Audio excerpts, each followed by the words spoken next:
got a fun production experiment today. I'm going to be comparing vintage versus modern plugins. And by vintage, I mean circa 2009. And I'm not trying to recreate mixing techniques or a sound of the past so much.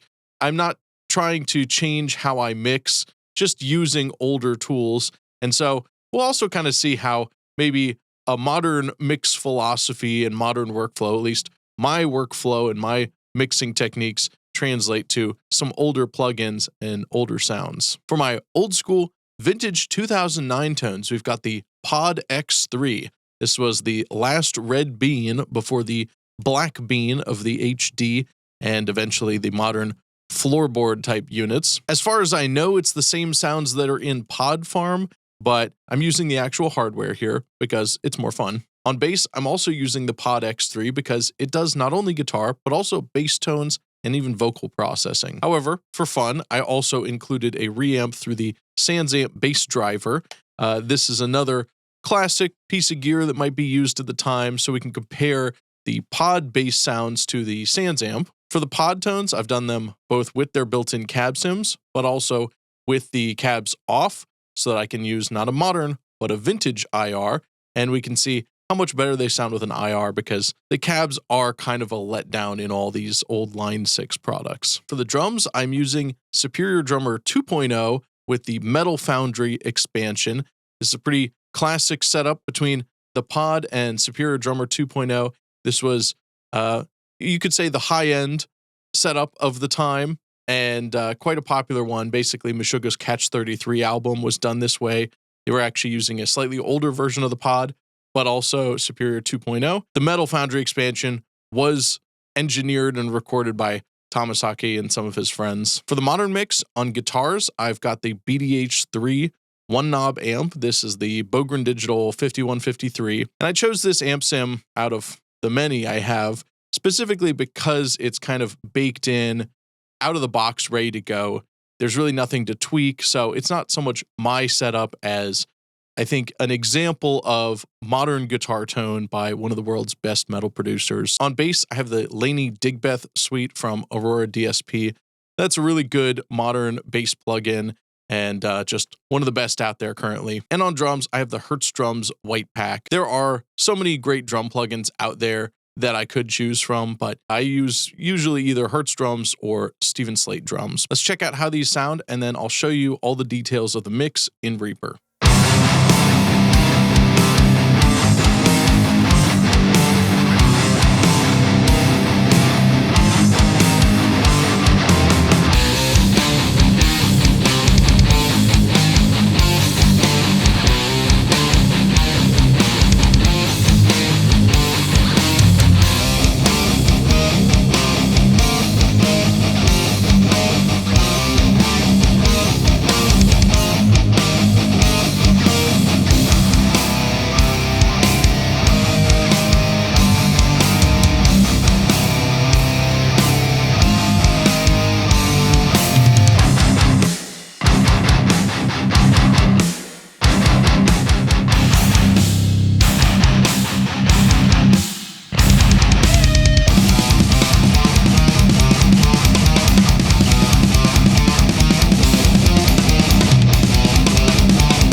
let's go through the modern mix first. I based the other one sort of around this. So this one was the one I used when tracking and then reamped everything through the old equipment. So starting off, I've got the BDH III.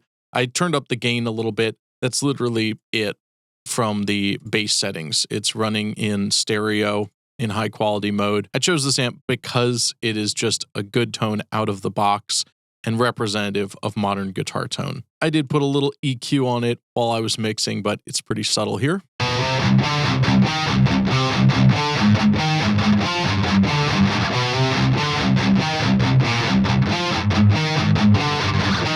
For the lead tone, I'm using the same amp, and then I've got the unfiltered audio instant delay running. I've actually got 2 instances of this. It just gives it a cool lead delay sound. It's also a pretty recent plugin and a kind of modern weird delay, though I never really use it for all it's capable of.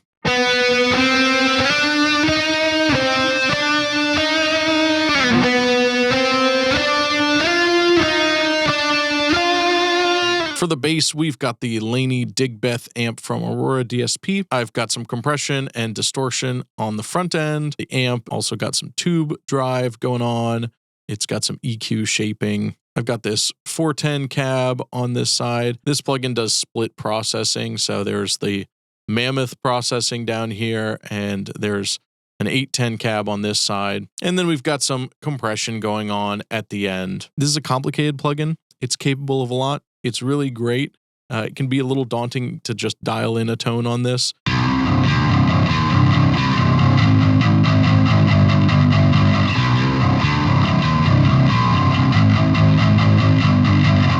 For the drums, I just loaded up the metal preset on the Hertz Drums white pack. I've got some SSL bus compression going on. I like to use channel strips on drums a lot. It's nice having the EQ and the compression built in. This is the SSL channel strip too. I've got the tight kick preset, which I tweaked a little bit in the mix. I'm also running a little extra compression via recomp, and I've got this Black Rooster Pultec EQ doing the little low end trick on that. Snare is again the SSL channel strip. I tweaked this Dave Way, put this on any drum preset, tweaked it a little to make it fit in the mix better. There's a little extra compression from recomp again, and I've got a little extra reverb going on with the Black Rooster Vintage Plate Reverb. On the overhead, I've got just a little bit of basic EQ and a tiny bit of compression. The room has some more EQ and compression. Black Rooster FET compressor. That's really smashing the rooms. And again, on the reverb channel, I don't compress the overheads hardly at all, but the room and the reverb, I like to just smash those,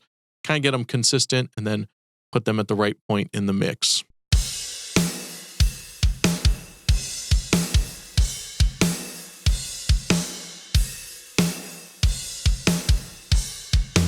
For the vintage plugin mix, let's cut over to how I dialed in the Pod X3 for the guitar tones.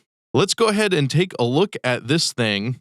And a nice thing about it is it's got control knobs for a lot of the features. You've got your bass, middle, treble, your gain, your presence, a reverb, your individual tone volume, your master volume, and then you've got these buttons down here that help you navigate between the different blocks. You can do pretty much everything with the D-pad and these little rotary encoders, but these buttons and controls really help a lot too. While it's not a touch screen and it's not the most beautiful interface, I've certainly seen a lot worse. Pretty easy to use.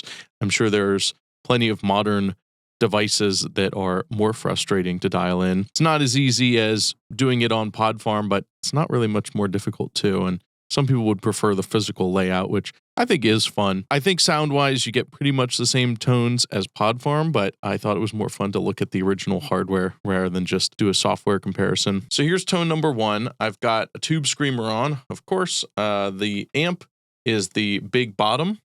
I've got the 96 Brit Celestion V30 cab on there. It's a 412 cab with the off-axis 57. It's a little less fizzy sounding. Here you can see the amp settings and the parametric EQ. You can see looks like that. I'm going to gate it with Reaper just because the stock gate in this is not very good. So I'll just gate the reamp output. But otherwise, everything is going to be in the box. I'm going to dial up another tone here and we'll just have 2 that way. Here's one I was working on a few days ago, just kind of jamming with it. An Angle Powerball. I'm just going to tweak it up a little bit. Very similar setup here. I've got the Tube Screamer. The amp looks like this. The cab is the 412 tread plate with the 421 dynamic mic on it. And the parametric EQ looks like that.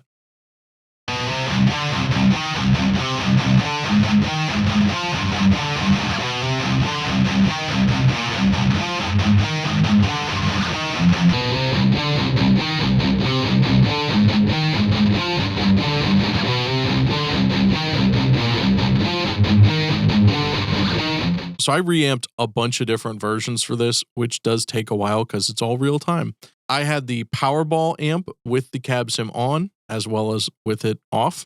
And then I had the big bottom left and right with the cab sim on and then off with the IR. Then I've got the bass pod. I've got the bass pod with no cab sim. And I've got the Sansamp track and a reamp of the lead guitar. There really isn't a whole lot of mixing going on with these. With the big bottom amps, I did throw a little bit of EQ on it, but I'm just actually cutting some of the highs out on that. For the IR versions, I'm using the Recabinet remastered IRs. Recabinet and Recabinet 2 were some of the earliest IR plugins. They had an actual plugin with a UI back in the day because tab loaders were kind of a novelty still. People didn't understand the importance of IRs so much yet. I remember Recabinet 2 was the first ever IR or cab plugin that I ever really used that wasn't part of another amp suite. You can't get the plugin anymore, but I did pick up the whole set of the remastered IRs, and looks like these were made in 2019. I'm using the oversized 412 in a modern IR loader, which does have the phase line. I love Cabinetron. It's great. Oversized 412 for the Powerball. And then it didn't sound as good with the big bottom, so I did a different IR blend for that. And this time I was using the Excel 412, which I think is an Angle cab. That worked nicely. They both have a similar blend. It's a 57 on the edge and then a second darker mic to blend in.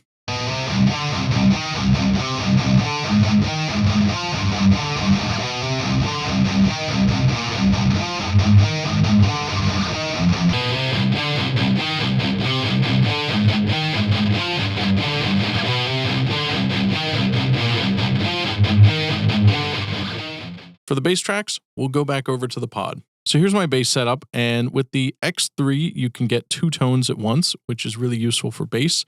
Not as useful for guitar, I've found, but at least not for metal guitar stuff. But for bass, it's very handy. The bass 1 tone is my drive tone, and I've got this tube drive distortion pedal on. The amp is the 1968 Brit Plexi Bass 100. That's got some nice gain on it. There's also a compressor on here and some parametric EQ. The second tone is my clean tone, and I've got the Tweed Bassman with the 4x10 line 6 cab. There's my amp settings, a compressor again, and parametric EQ.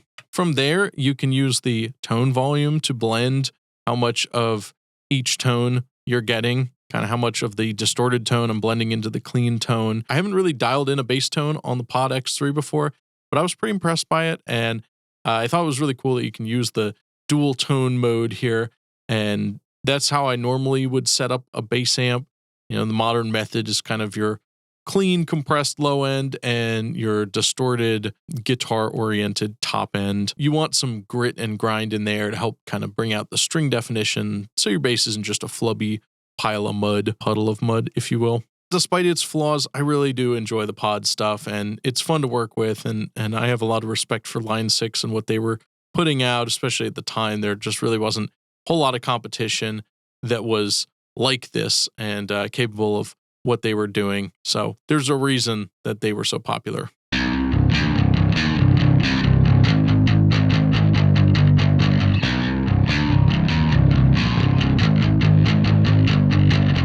For the IR version, I'm using the old Redwires IRs. This is the original set. This is their SVT 810 cab with a couple different mics blended here. And I'm using the same IRs on the Sansamp.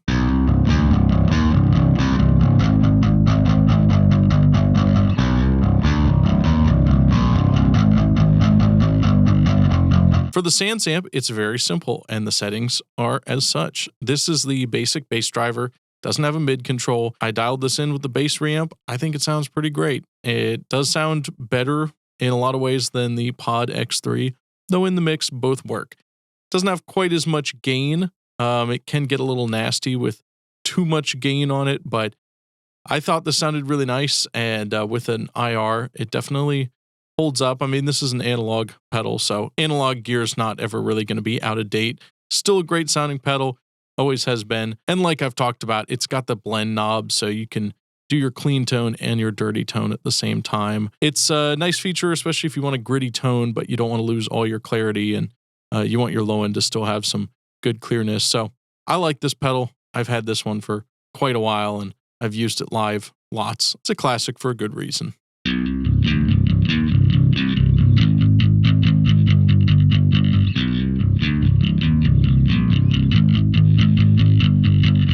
For the drums, we've got Superior 2.0 with the Metal Foundry and this cute little tiny plugin that you can't make any larger.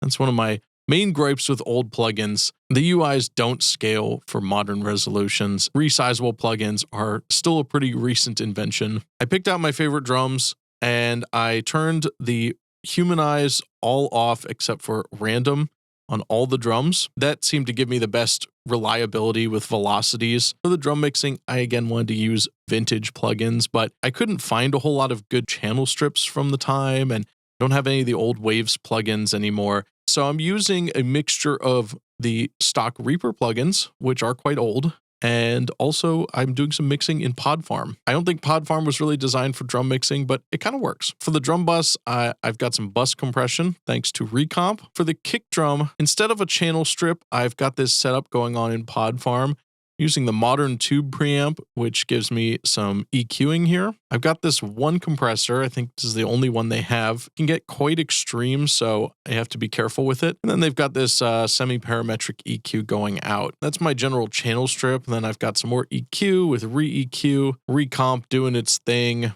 and a little bit more final EQ. Get everything sitting in the mix. I've got the same setup going on with the snare and the toms, except I also add in this chamber reverb, and there's a little extra compression and EQ going on. Looks quite dramatic on my snare EQ, but that's what it needed for the mix. The tom bus, again, is going through this PodFarm setup, and then a little bit of EQ. Overheads have some EQ and re-Xcomp, which is their multi-band compressor, which is just compressing the highs to try to kind of even out some of the cymbal volumes.